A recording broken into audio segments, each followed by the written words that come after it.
Hello, on se retrouve aujourd'hui pour un sujet qui est un peu moins sexy que ce qu'on a pu aborder jusque-là, qui est les KPI minimum pour suivre les performances de son site internet. Je sais qu'en général, quand on commence à parler de stats, certains prennent peur et s'enfuient, mais je vous promets, restez ici, ça va bien se passer et ça va être très simple puisque justement, on va aller droit au but, à l'essentiel.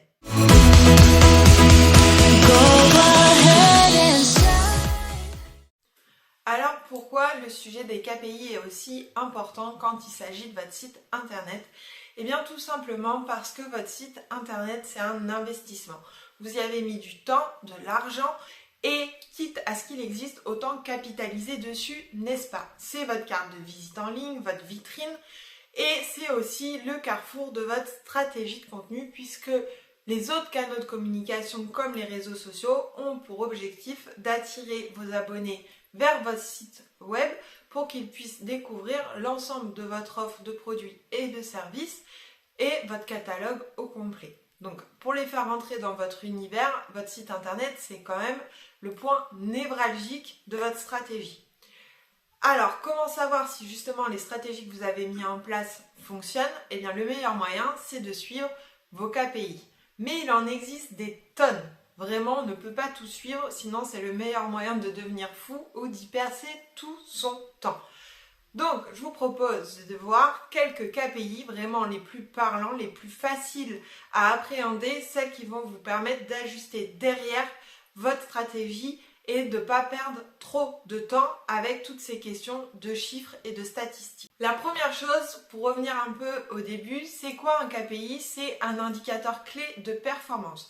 C'est tout simplement une statistique, un indicateur, un critère qu'on va mesurer à l'aide d'un chiffre et souvent à l'aide d'un taux. Alors comment bien choisir ces KPI et faire son reporting? L'objectif, ça va être donc d'aller à l'essentiel, d'aller droit au but et de ne retenir que les indicateurs clés les plus utiles. Les plus utiles, c'est ceux qui vont vous permettre de savoir si vous avez atteint ou non vos objectifs. Si on reprend la logique des objectifs SMART, c'est-à-dire des objectifs mesurables, eh bien souvent on leur attribue un indicateur clé pour savoir si on les a atteints ou non. On va mesurer la performance grâce à ces indicateurs. Pour votre site internet, moi j'en sélectionne 4 principaux que je vais suivre systématiquement pour tous mes clients. Le premier, c'est le nombre de visites mensuelles. C'est le plus facile. C'est le nombre de personnes qui visitent votre site sur un mois. Ça vous donne quand même une bonne idée du trafic qui arrive sur votre site. Et j'aime bien mettre ce chiffre en parallèle avec le second qui est le nombre de nouveaux visiteurs sur votre site. La différence, c'est que là, on va seulement prendre en compte les personnes qui viennent pour la première fois sur votre site. Et quand vous allez faire la différence entre le nombre de personnes qui visitent votre site tous les mois et le nombre de nouveaux visiteurs, vous allez pouvoir obtenir le nombre de personnes fidèles qui revient régulièrement sur votre site. C'est aussi un bon indicateur parce que se faire découvrir par de nouvelles personnes tous les mois, c'est très bien. Mais voir que certaines personnes reviennent de manière régulière sur votre site, ça montre aussi que votre contenu est de qualité, répond à ses besoins et que vous commencez à vous installer comme un référent dans votre domaine, dans la tête des visiteurs. Un autre indicateur clé très important pour votre site internet, c'est le taux de rebond.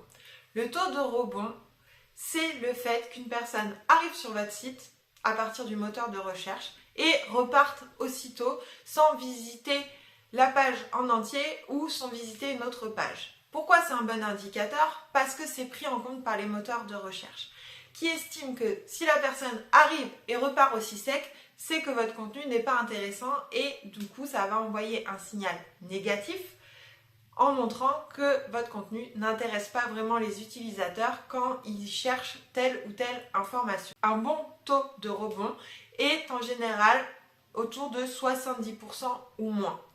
Et oui, la subtilité avec le taux de rebond, c'est qu'on veut qu'il soit le plus bas possible. Donc, si votre taux de rebond est supérieur à 70%, il va falloir réfléchir à comment le baisser, notamment en incluant du maillage interne dans vos pages pour inciter les personnes à aller consulter d'autres contenus, mais aussi à augmenter peut-être la qualité des contenus que vous proposez pour retenir l'attention des visiteurs.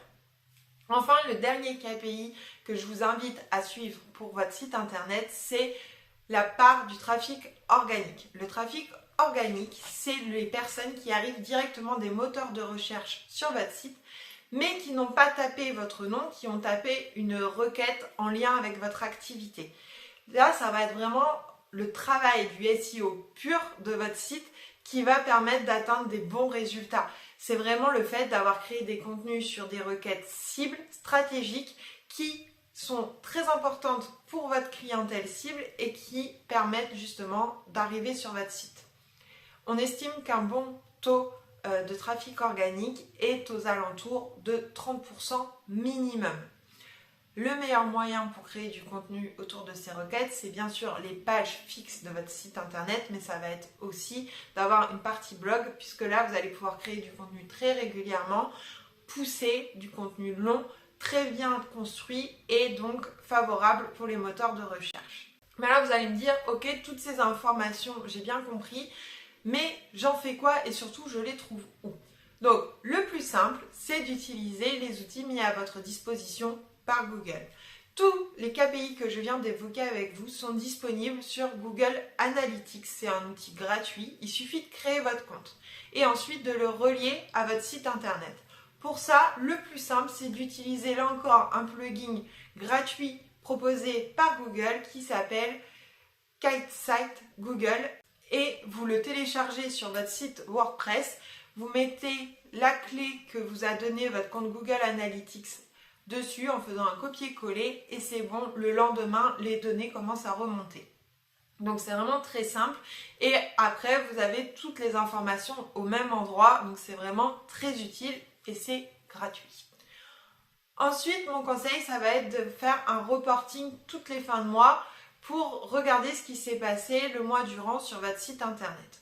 Donc par exemple, tous les premiers du mois, vous mettez un petit rappel et vous complétez un tableau Excel, Google Sheet, peu importe que vous avez fait et vous mettez les KPI, la date et puis vous mettez vos chiffres dedans.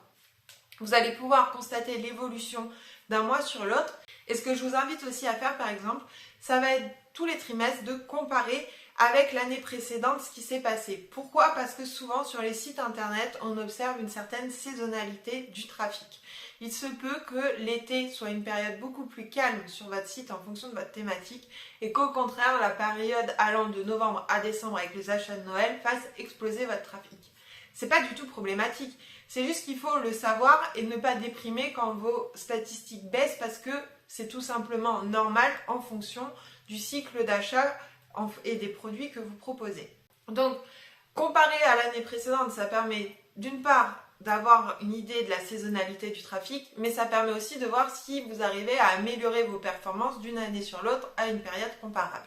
Pour moi, le SEO, c'est vraiment quelque chose qui doit garder une dimension humaine. C'est pour ça que je ne vais pas vous casser la tête avec 400 KPI à suivre et que les pratiques qu'on vous communique sont des pratiques tenables que vous pouvez faire vous à votre niveau parce que, encore une fois, le but c'est pas que vous deveniez un expert, c'est que vous arriviez à faire quelque chose de qualitatif et qui serve vraiment votre business. Et c'est exactement ce qu'on vous apprend à faire dans notre formation en ligne sur la stratégie de contenu, c'est de créer une stratégie qui vous ressemble et qui respecte votre temps et votre énergie. Je vous dis à très vite et si vous avez des questions, n'hésitez pas à les poser en commentaire.